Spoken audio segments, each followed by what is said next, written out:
we think of the American mob boss, a certain image comes to mind. The flashy suits, the diamond rings, the cigar, and the Tommy gun. We think of men like Al Capone, a British emperor who ruled Chicago with spectacular violence. Their danger was loud, public, and written in blood. But in the shadows of these violent titans, another man was building a different kind of empire. A man who rarely raised his voice, who lived in a modest house, and who likely never killed a man himself. Yet, in the cold calculus of power, he was the most successful and, to the United States government, the most dangerous gangster of them all. This is the story of Meyer Lansky. The story of the financial genius who transformed street gangs into a multinational corporation. It is the saga of a man who proved that in the world of organized crime, the deadliest weapon isn't a gun. It's a ledger book. Before we open the books on the mob's most brilliant mind, we invite you to answer a question in the comments. What is more powerful in the criminal underworld, brute force or financial genius? Act 1, The Architect. Our story begins not in a boardroom or a palace of power, but in the crowded, desperate tenements of the Lower East Side of Manhattan in the early 20th century. It was here, among the pushcart vendors and sweatshops, the overcrowded apartments and narrow alleyways, that one of America's most brilliant criminal minds would take shape. Meyer Lansky was born on July 4, 1902, in Grodno, a Polish city that had been absorbed by the Russian Empire. His birth date was either a cosmic joke or a prophetic symbol, the future architect of American organized crime born on the nation's birthday. The irony would not be lost on those who later understood the scope of his influence on American criminal enterprise. The boy who would become Meyer Lansky came from a middle-class Jewish family that was fleeing the mounting anti-Semitism and economic hardship that characterized Eastern Europe in the early 1900s. His father, Max Lansky, was a skilled craftsman who had heard the familiar immigrant story of opportunity in America, the golden land where hard work could transform anyone into a success. In 1909, when Meyer was 7 years old, his father made the difficult journey to America alone, leaving his family behind while he established himself in the New World. For 2 years, the family remained separated, with young Meyer, his mother Yetta, and his brother Jacob waiting in Grodno while Max worked to save enough money to bring them across the Atlantic. The reunion came in 1911, when 9-year-old Meyer arrived at Ellis Island with his mother and brother, carrying nothing but the clothes on their backs and dreams of American prosperity. However, the America that greeted them was not the golden land they had imagined, but a harsh, unforgiving environment where survival often required abandoning the moral codes that had guided their lives in the old country. The family's first home was in Brooklyn, at 240 Ocean Parkway, a cramped tenement apartment shared with other immigrant families who were struggling to establish themselves in their new homeland. Max Lansky found work as a garment presser, a backbreaking job in one of the city's countless sweatshops where he earned barely enough to keep his family fed and housed. Young Meyer, whose name was soon Americanized to Meyer, displayed an extraordinary mathematical ability that became apparent almost immediately after he began attending school. Teachers were amazed by his capacity to perform complex calculations in his head, to understand mathematical relationships intuitively, and to solve problems that challenged students years older than himself. However, Meyer's mathematical gifts were matched by a cold, calculating personality that seemed unusual in a child his age. He observed the world around him with the dispassionate eye of an accountant, seeing every situation in terms of risks, rewards, and probabilities. This analytical approach to life would serve him well in his future career, but it also isolated him from other children who found his intensity unsettling. In 1914, the Lansky family moved to Manhattan's Lower East Side, to a third-floor apartment at 546 Grand Street. This relocation placed Meyer in the heart of one of America's most notorious neighborhoods. a dense concentration of immigrant families living in conditions of poverty and desperation that bred both extraordinary achievement and spectacular criminality. The Lower East Side of Meyer's youth was a place where traditional moral boundaries had been eroded by the harsh realities of immigrant survival. Children as young as 10 worked in factories, sold newspapers on street corners, or engaged in petty crime to help support their families. The legitimate economy offered few opportunities for advancement, while the underground economy promised quick money for those brave or desperate enough to seize it. It was in this environment that Meyer Lansky formed the two most important alliances of his life, relationships that would shape not only his own destiny but the entire structure of American organized crime for the next half-century. The first of these crucial partnerships began with what should have been a simple act of schoolyard extortion. Charles Luciano, a charismatic Sicilian immigrant boy who was 2 years older than Meyer, had developed a profitable racket demanding protection money from Jewish children on their way to and from school. The scheme was simple: pay a small amount each week or face a beating from Luciano and his gang. When Luciano approached Meyer with this demand, he encountered something unexpected: defiance from a child who seemed to possess no fear whatsoever. Meyer calmly explained that he would not pay protection money, that he did not need protection, and that Luciano should find easier targets for his extortion scheme. The confrontation could have ended in violence, but something about Meyer's quiet confidence impressed the older boy. Instead of beating this defiant Jewish kid, Charles Luciano, who would later become famous as Charles Lucky Luciano, recognized a kindred spirit. Here was someone who thought like he did, who understood that the world was divided between predators and prey, and who had chosen to be a predator despite his small stature and apparent physical vulnerability. The friendship that developed between Meyer Lansky and Lucky Luciano was one of the most consequential relationships in the history of American crime. Luciano possessed the charisma and vision to imagine new forms of criminal organization, while Lansky had the mathematical intelligence and strategic thinking necessary to make those visions profitable and sustainable. The second crucial alliance in Meyer's young life was formed with Benjamin Siegel, who lived just a few blocks away on Columbia Street. Benjamin, who would later be known to the world as Bugsy Siegel, was everything that Meyer was not: tall, handsome, impulsive, and possessed of a violent temper that made him both feared and respected in the neighborhood. The meeting between Meyer Lansky and Bugsy Siegel has become part of organized crime legend, though the exact details remain disputed. According to one version of the story, Meyer was returning from school one day when he witnessed a street craps game that erupted into chaos when police whistles were heard in the distance. As the players scattered, Meyer noticed that Siegel was about to brandish a gun in full view of the approaching officers. Acting with the kind of quick thinking that would characterize his entire career, Meyer forced Siegel to drop the weapon and helped him escape without being arrested.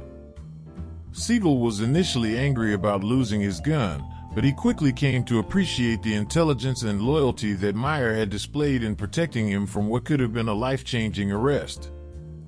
The partnership between Lansky and Siegel was based on complementary skills that made them extremely effective as a team.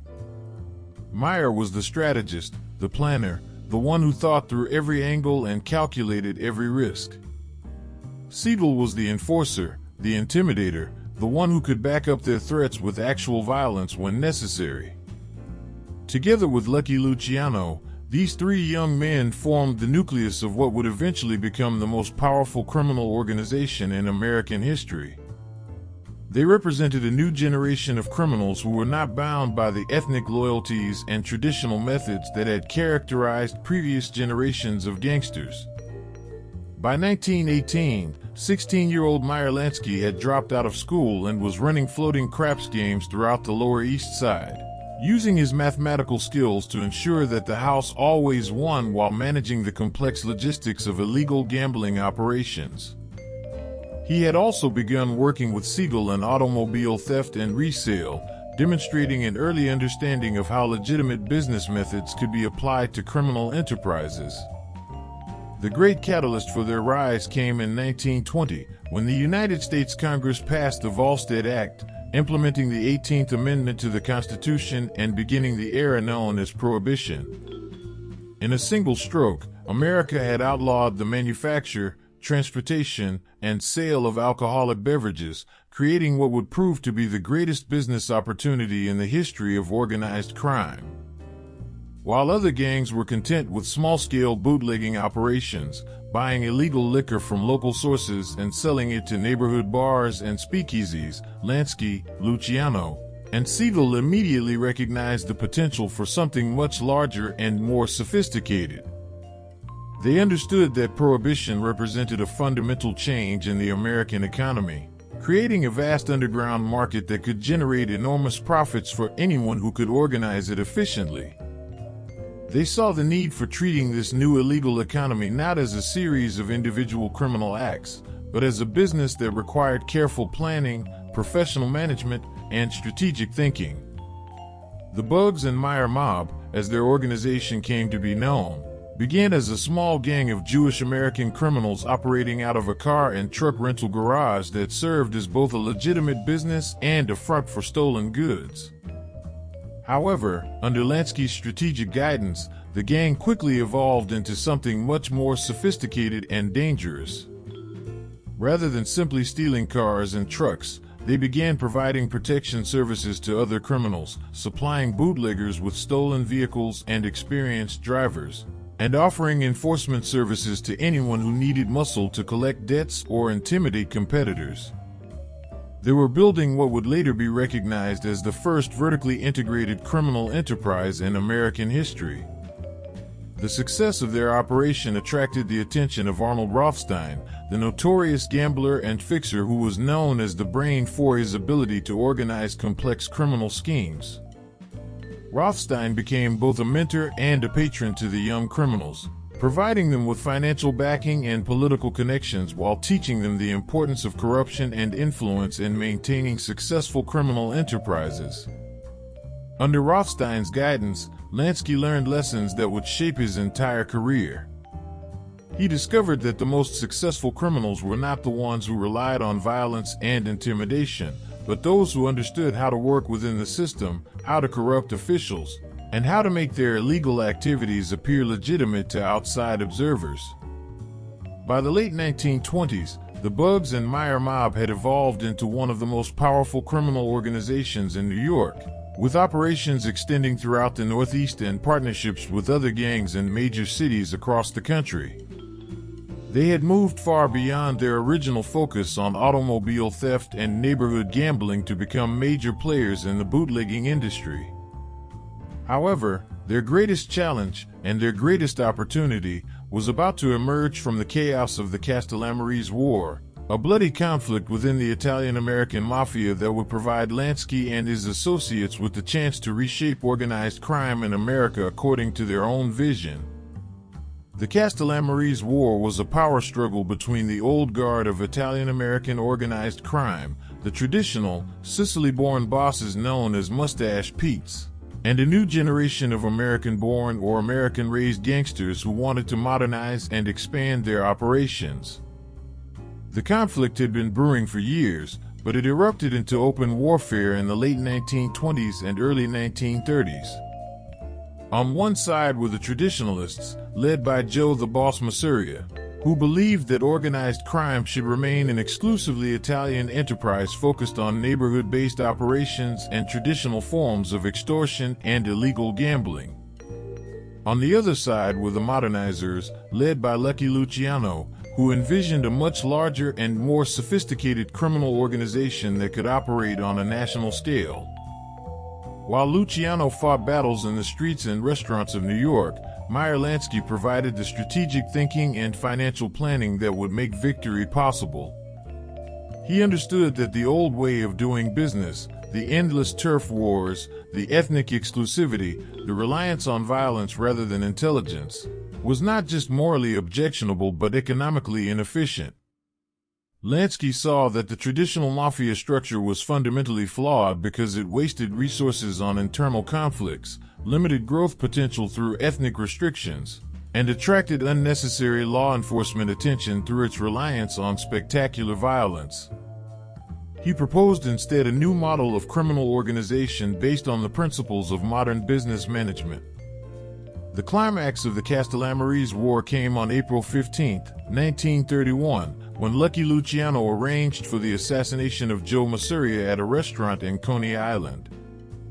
The hit team that killed Masuria included Bugsy Siegel, representing the multi-ethnic coalition that Luciano and Lansky had assembled to challenge the old order. With Masuria dead, only one obstacle remained to complete the revolution in organized crime: Salvatore Maranzano, the Sicilian boss who had emerged as the victor in the war but who planned to install himself as the supreme leader of all Italian-American crime families. Maranzano represented the same kind of old-world thinking that had made Masuria an obstacle to progress, and Luciano and Lansky recognized that he would have to be eliminated as well. On September 10, 1931, Maranzano was murdered in his Manhattan office by a team of Jewish gunmen recruited by Lansky specifically because they would not be recognized by Maranzano's Italian-American bodyguards.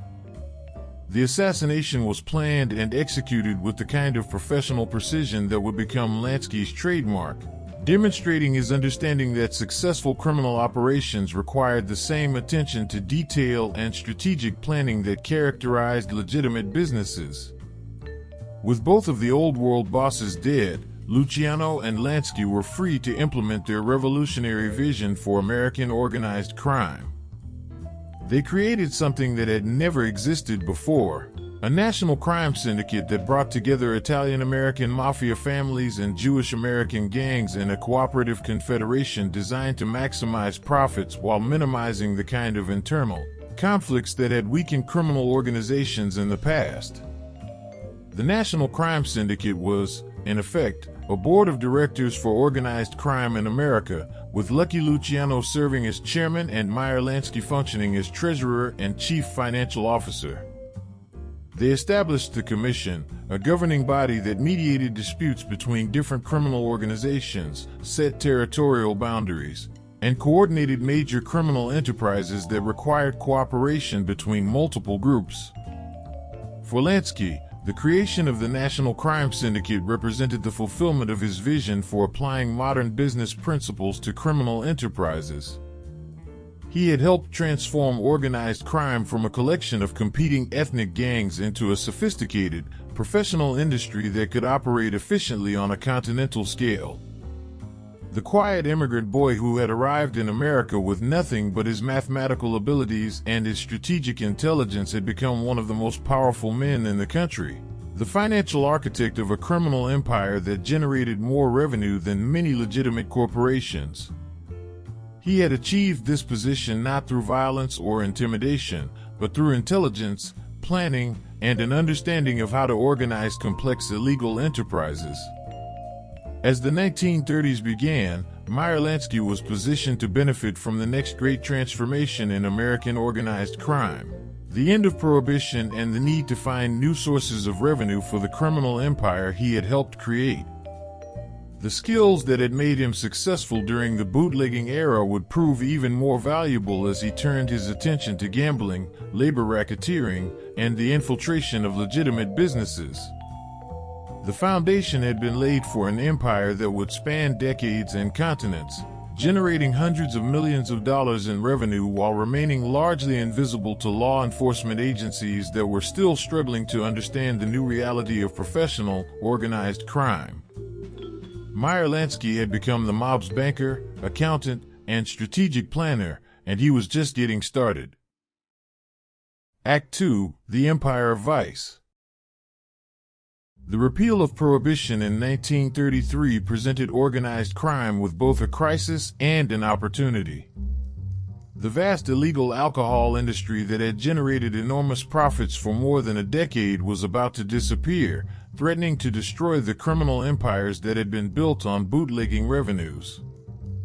However, for strategists like Meyer Lansky, the end of Prohibition also represented a chance to diversify and modernize criminal enterprises in ways that would prove even more profitable than the liquor business had been.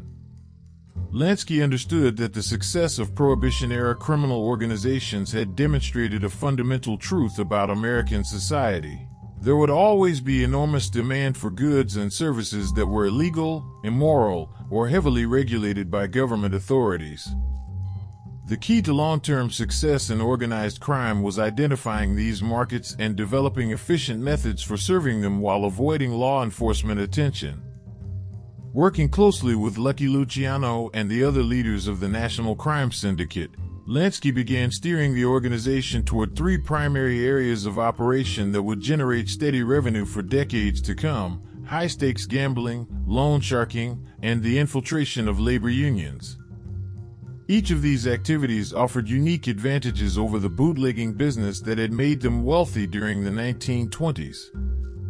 Gambling was perhaps the most important of these new enterprises because it provided a service that was in constant demand, required relatively little capital investment, and generated steady cash flow that could be used to finance other criminal activities.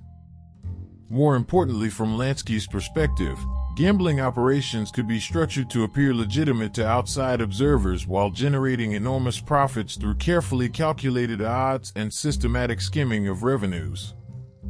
Lansky's mathematical genius gave him enormous advantages in the gambling business. He understood probability theory better than most professional mathematicians, and he could design games and betting systems that guaranteed long-term profits for the house while providing enough short-term wins to keep customers coming back. He also recognized that successful gambling operations required the same kind of customer service and professional management that characterized legitimate businesses.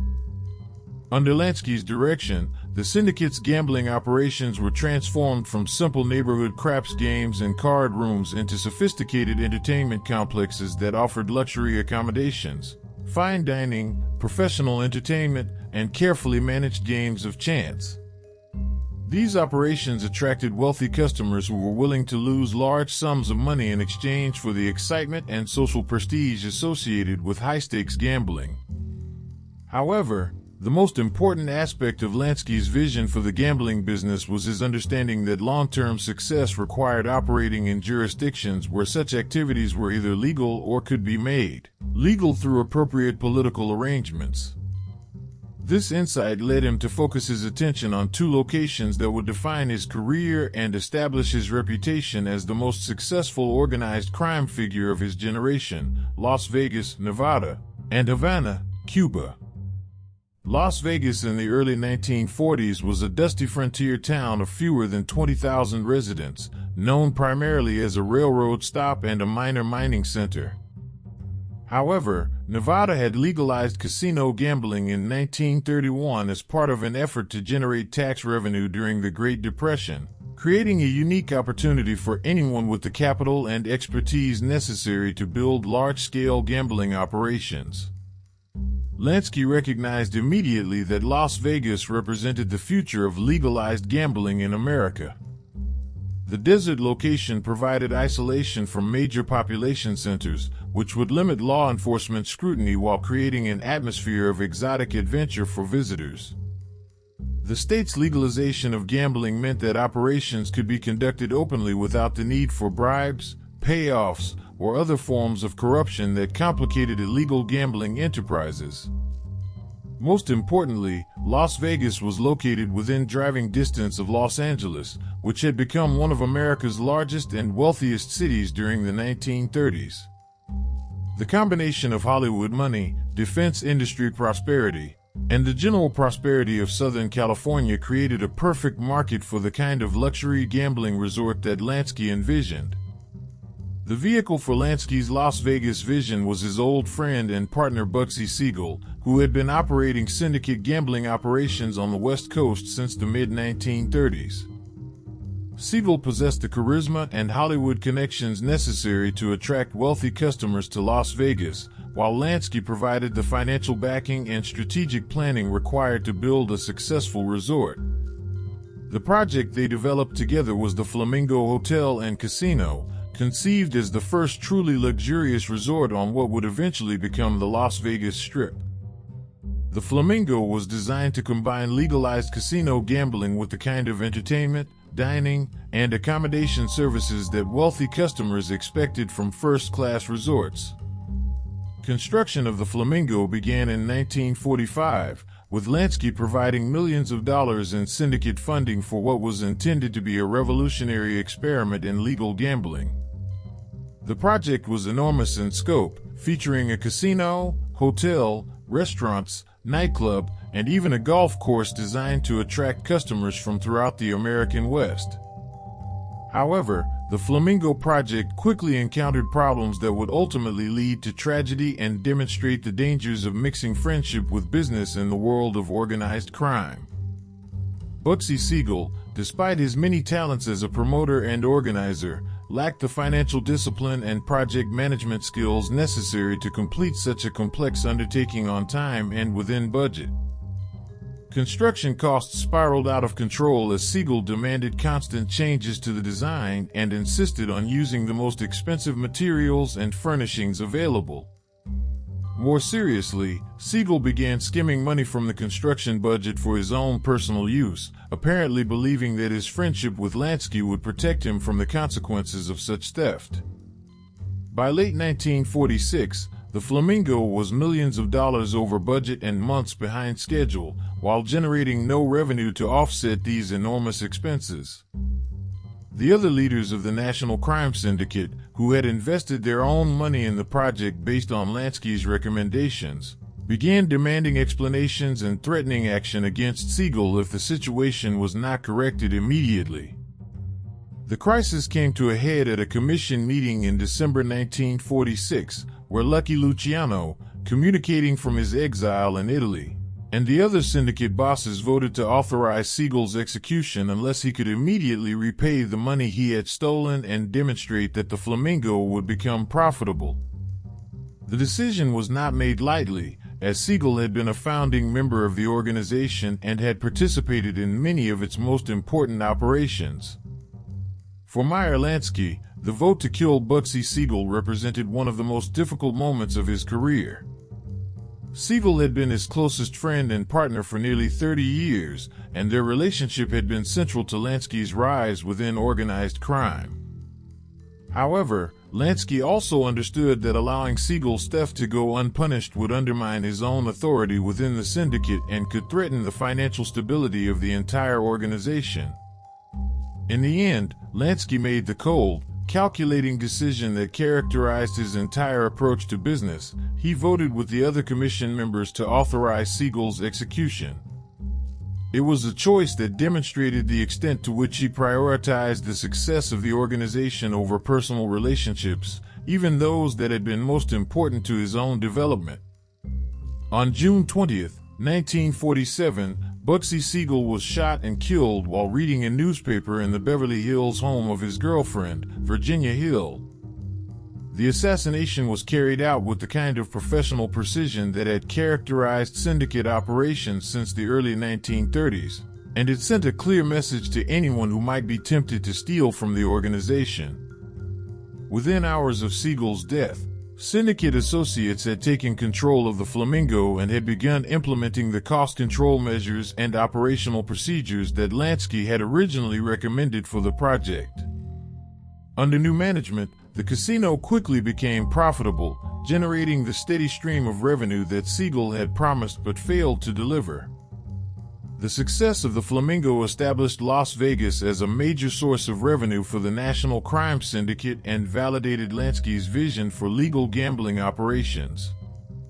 Over the following decades, syndicate money would finance the construction of many of the most famous casinos on the Las Vegas Strip, generating hundreds of millions of dollars in revenue while providing a legitimate cover for various criminal activities.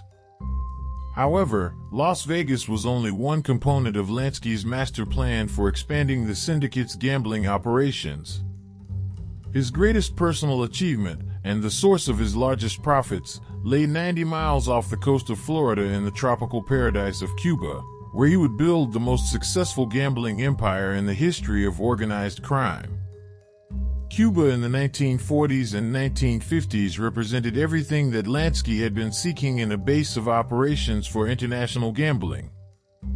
The island was located close enough to the United States to attract American tourists and gamblers, but it was governed by laws and officials that could be influenced through appropriate financial arrangements. Most importantly, Cuba offered the possibility of conducting large-scale gambling operations without the kind of law enforcement scrutiny that limited such activities in the United States. The key to Lansky's Cuban operations was his relationship with Fulgencio Batista, the Cuban military officer who had seized power in 1933 and would dominate Cuban politics for the next quarter century. Batista understood that American gambling money could provide the financial resources necessary to maintain his regime, while Lansky saw that Batista's protection could allow him to operate casinos on a scale impossible anywhere else in the world. The partnership between Meyer Lansky and Fulgencio Batista was formalized in the late 1940s during a series of meetings at the Waldorf Astoria Hotel in New York. The agreement they reached was simple but revolutionary. In exchange for massive kickbacks and a percentage of casino profits, Batista would grant Lansky and the syndicate exclusive control over gambling operations throughout Cuba. Under the terms of their arrangement, the Cuban government would match, dollar for dollar, any hotel investment over $1 million, which would include a casino license. The government would also provide 10-year tax exemptions and duty-free importation of equipment and furnishings for casino construction. In return, Batista would receive an annual salary of $25,000 plus percentages of casino profits that ultimately amounted to millions of dollars per year. The deal represented the perfect merger of organized crime expertise and political power, creating conditions for gambling operations that exceeded anything that existed in Las Vegas or anywhere else in the world. In Cuba, Lansky could operate without the restrictions, regulations, and tax obligations that limited his American operations, while enjoying the protection of a government that was committed to his success. Lansky's first major Cuban venture was the renovation of the Montmartre Club in Havana, which he transformed from a modest nightclub into one of the most glamorous gambling establishments in the Western Hemisphere. The success of the Montmartre led to even more ambitious projects, including the construction of the Hotel Riviera, a luxury resort that rivaled anything in Las Vegas or Monte Carlo. The Riviera, which opened in 1957, represented the pinnacle of Lansky's vision for international gambling operations. The hotel featured 440 rooms, multiple restaurants, a nightclub, and a casino that offered every form of gambling available anywhere in the world.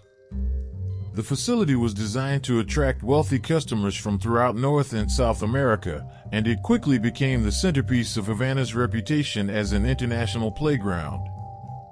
By the mid-1950s, Lansky controlled gambling operations throughout Cuba, with major casinos at the Nacional Hotel, the Capri Hotel, the Deauville Hotel, and numerous smaller establishments throughout Havana and other Cuban cities. These operations generated enormous profits that were carefully skimmed and laundered through a complex network of foreign bank accounts and shell corporations that Lansky had established for this purpose. The Cuban operation represented organized crime at its most sophisticated and profitable level. Lansky had created a system that generated tens of millions of dollars in annual revenue while maintaining the appearance of legitimate business operations. The casinos attracted tourists, created employment, and generated tax revenue for the Cuban government, while secretly funneling enormous profits to the National Crime Syndicate. For nearly a decade, Cuba served as Lansky's personal money machine and the jewel in the crown of his criminal empire. The profits from his Cuban operations allowed him to finance criminal activities throughout the United States while maintaining the modest lifestyle that helped him avoid law enforcement attention. He had achieved everything that he had dreamed of when he first began organizing gambling operations in the Lower East Side tenements of his youth. However, the Cuban paradise that Lansky had created was built on a foundation of corruption and political oppression that was becoming increasingly unstable by the late 1950s. Fulgencio Batista's regime was widely hated by the Cuban people, who resented both his dictatorial methods and his close association with American organized crime figures who were seen as exploiting the country's resources for their own benefit. Throughout the 1950s, a young revolutionary named Fidel Castro had been organizing opposition to Batista's government, building a guerrilla army in the mountains of eastern Cuba and gradually expanding his control over large areas of the countryside. Castro's movement attracted support from Cubans who were frustrated with the corruption and inequality that characterized Batista's regime, and who saw the American-controlled casinos as symbols of foreign exploitation. As Castro's revolution gained momentum, Lansky began to recognize that his Cuban empire was in danger. However, he continued to believe that Batista's military forces would ultimately defeat the rebels, and he maintained his Cuban operations even as other American businesses began withdrawing their investments from the island. The end came suddenly and dramatically. On December 31, 1958, as New Year's celebrations were beginning at his casinos, Lansky received word that Batista had fled the country and that Castro's revolutionary forces were advancing on Havana. Within hours, angry crowds had stormed the casinos, destroying gambling equipment and attacking anyone associated with the hated regime. On January 1, 1959, Fidel Castro marched triumphantly into Havana, and one of his first official acts was to shut down all of the casinos and seize all of the hotels and other properties owned by American organized crime figures. In a single day, Meyer Lansky lost a personal fortune that was estimated at between $20 and $30 million, representing the accumulation of nearly a decade of successful gambling operations. The loss of his Cuban empire was devastating to Lansky both financially and psychologically. He had invested not only enormous sums of money but also years of planning and organization in building what he believed would be a permanent base for international gambling operations. The sudden collapse of the Cuban operation forced him to recognize that even the most successful criminal enterprises could be destroyed by political changes beyond his control. More ominously, the spectacular fall from power in Cuba attracted the attention of American law enforcement agencies that had previously been unaware of the true scope of Lansky's operations. For the first time in his career, he found himself the subject of intense scrutiny by federal investigators who were determined to build criminal cases against him and the other leaders of the National Crime Syndicate.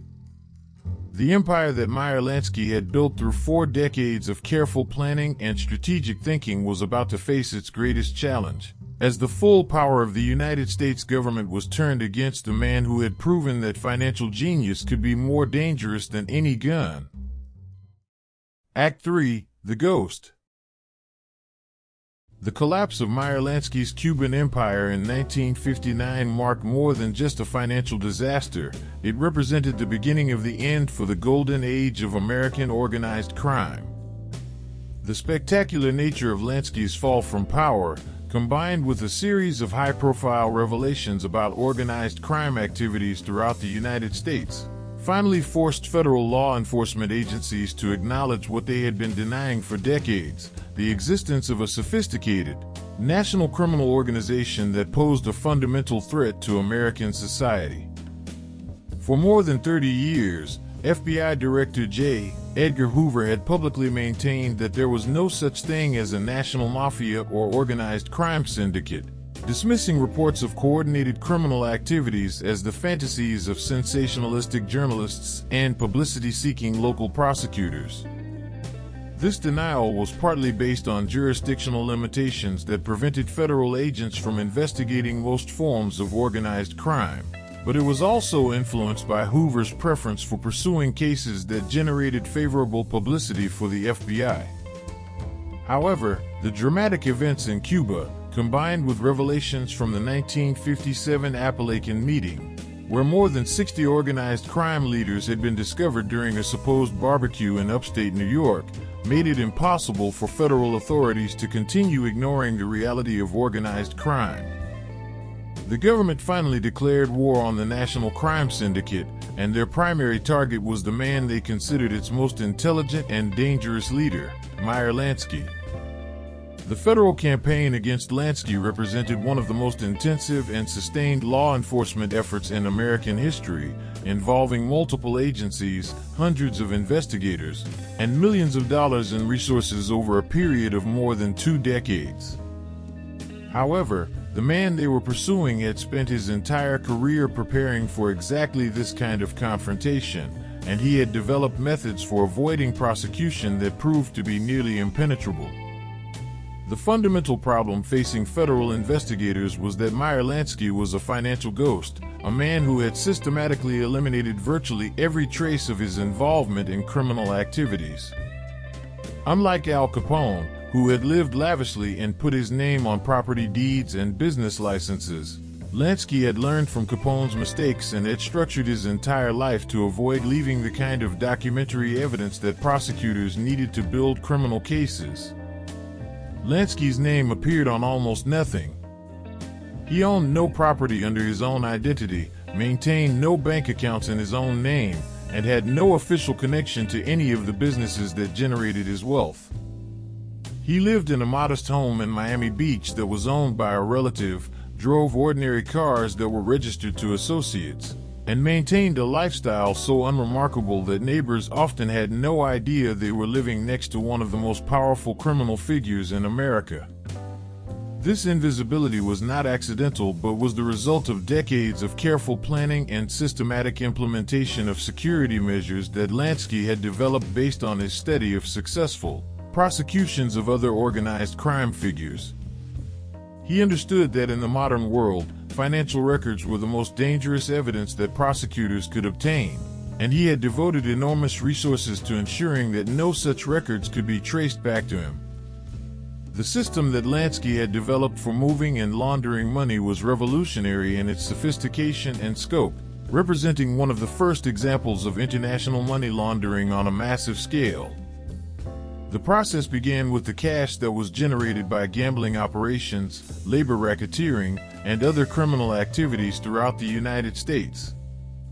This cash was collected by trusted associates and transported by a network of couriers to designated collection points, where it was counted, recorded, and prepared for international transportation. The couriers were typically women or elderly men who appeared to be ordinary travelers, and they carried the money in suitcases, clothing, and other concealments that would not attract attention from customs officials. The destination for most of this money was Switzerland, where Lansky had established relationships with private banks that specialized in anonymous accounts for wealthy international clients. Swiss banking laws provided absolute secrecy for account holders, making it impossible for American investigators to trace the movement of funds once they entered the Swiss banking system. However, Lansky's laundering system did not end with Swiss bank deposits.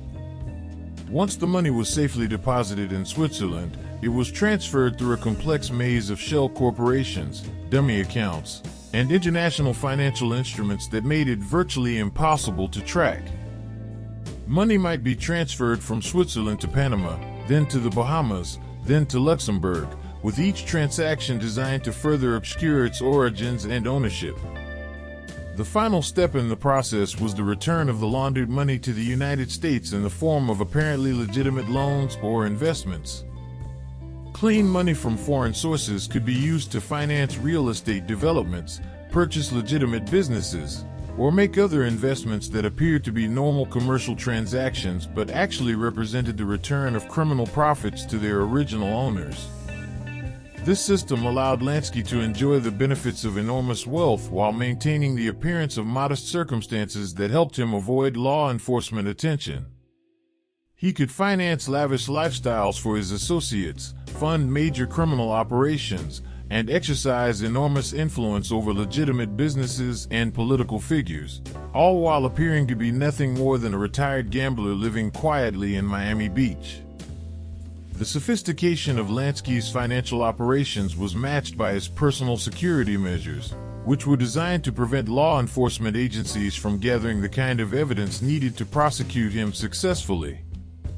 He rarely used telephones for sensitive communications, preferring face-to-face meetings in locations that were carefully chosen to avoid surveillance. When he did communicate by telephone, Lansky used codes and indirect language that made it difficult for investigators to understand the true nature of his conversations even when they were able to intercept them. He also employed counter-surveillance techniques to detect and avoid law enforcement operations, often changing his routes and schedules unpredictably to prevent investigators from establishing patterns that could be used against him. Despite these precautions, federal investigators managed to build limited cases against Lansky on several occasions during the 1950s and 1960s.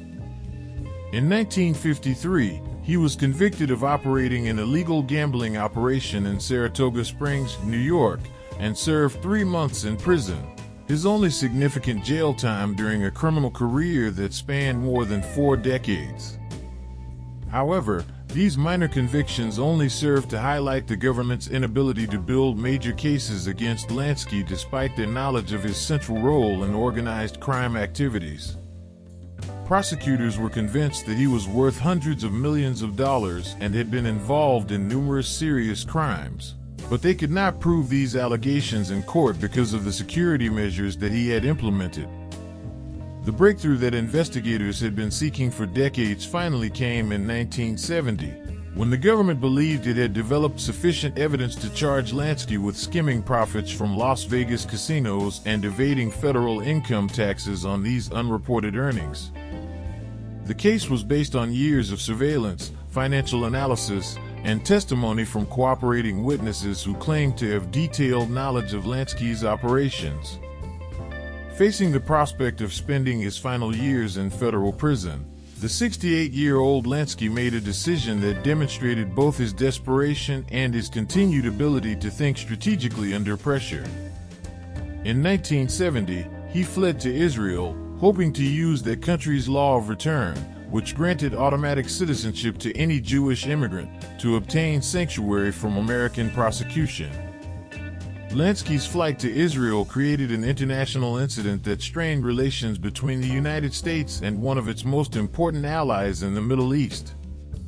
American officials argued that Lansky was a dangerous criminal who should not be allowed to escape justice by claiming religious sanctuary, while Lansky's supporters contended that he was being persecuted because of his ethnic background and his association with activities that were legal in other jurisdictions. For 2 years, Lansky lived quietly in Tel Aviv while American and Israeli officials negotiated the terms of his extradition. The case attracted international attention and raised complex questions about the relationship between national sovereignty, religious identity, and international law enforcement cooperation. The Israeli government found itself caught between competing pressures from the United States, which was demanding Lansky's extradition, and from domestic supporters who argued that denying sanctuary to a Jewish refugee would violate fundamental principles that had guided Israeli policy since the country's founding. The case became a symbol of larger tensions between Israel's identity as a Jewish homeland and its obligations as a member of the international community. Ultimately, Israel decided that the diplomatic costs of protecting Lansky were too high to bear.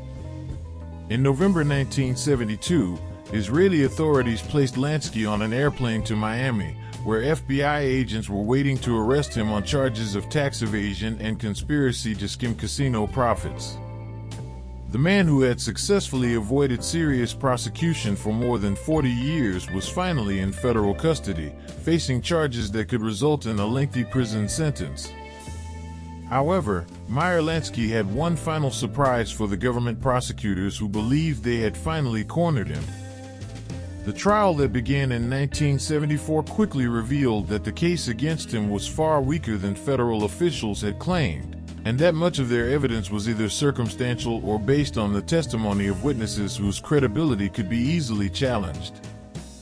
The government's star witness was Vincent "Fat Vinny" Teresa, a New England organized crime figure who had agreed to cooperate with federal authorities in exchange for protection and reduced charges on his own criminal cases.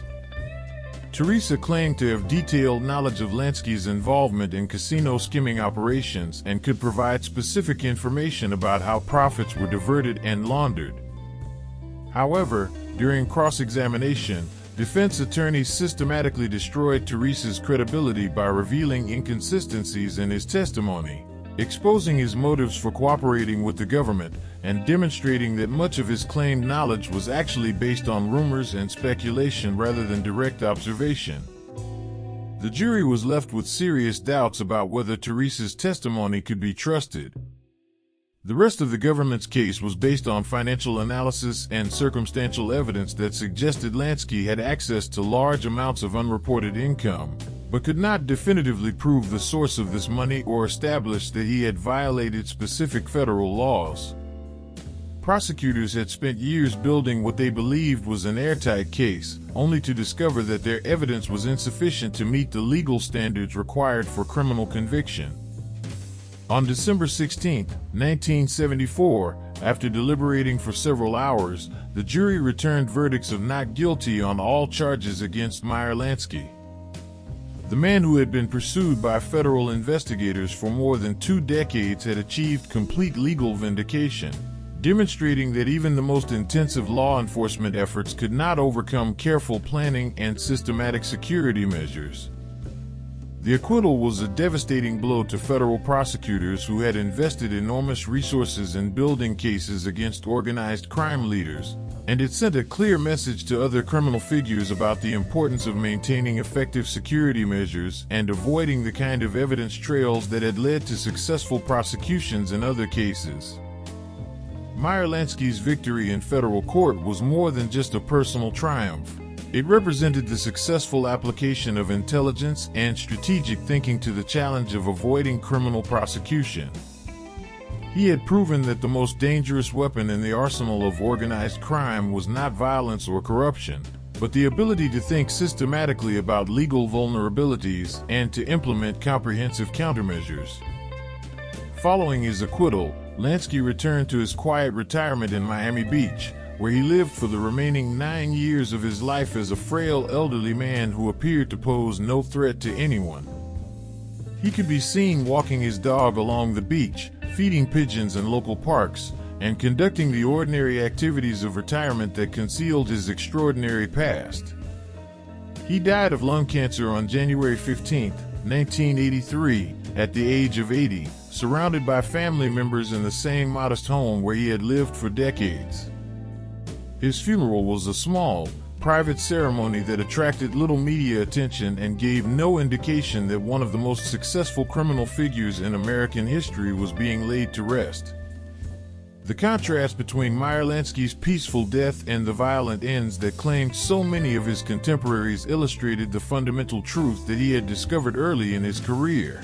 In the world of organized crime, the survivors were not the men who relied on violence and intimidation, but those who understood that true power lay in the ability to remain invisible while controlling the forces that shaped society. Al Capone had died of syphilis, his mind destroyed and his empire in ruins. Bugsy Siegel had been shot to death in his prime, a victim of the violence that he had used to build his reputation. But Meyer Lansky, the quiet accountant who had never pulled a trigger, had lived to see his enemies destroyed while his own empire remained largely intact. He had played the game according to his own rules, applying the principles of mathematics and strategic thinking to challenges that others had tried to solve through force and intimidation. In the end, he had proven that financial genius was indeed more dangerous than any gun, because it allowed its possessor to win battles without fighting them and to accumulate power without attracting the attention that inevitably led to destruction.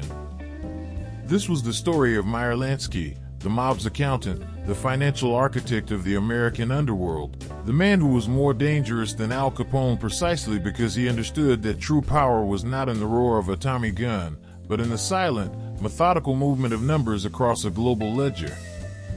He had transformed organized crime from a collection of street gangs into a sophisticated criminal corporation, and he had done it all without ever pulling the trigger. We are curious to know in the comments, in your opinion, who was the most successful gangster in history? If you believe these forgotten sagas must be told, subscribe to Don't Forget About Us and join our mission to ensure they are never lost to history. And don't go anywhere. Please watch our next video, already recommended for you on your screen, about another mystery that history has tried to forget.